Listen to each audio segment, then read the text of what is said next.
esse aplicativo aí na do canal YouTube para assistir meus vídeos, para minha mãe como notificação, clique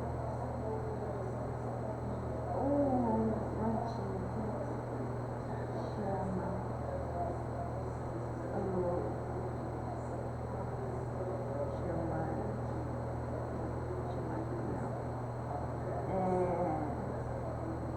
a marca Goeto e é característico. Eu passei esse cor no meu cabelo, ficou bonito. Eu passei condicionador,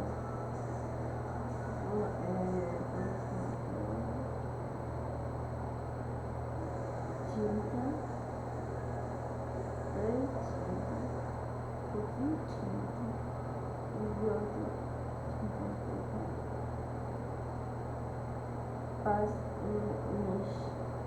Coloquei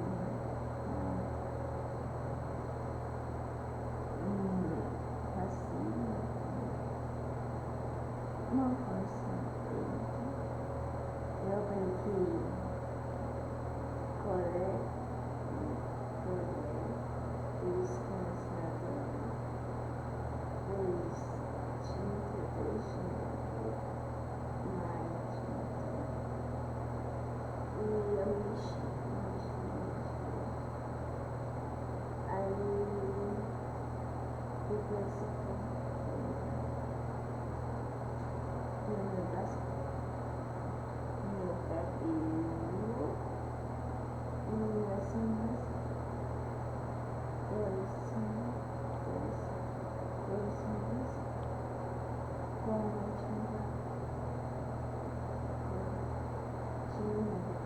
condicionador e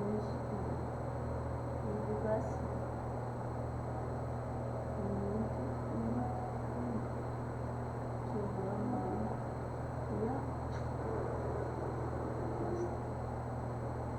Bom,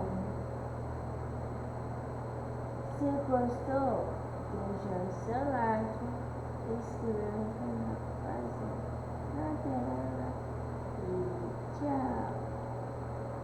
No próximo vídeo, ligatinho aí. Tchau.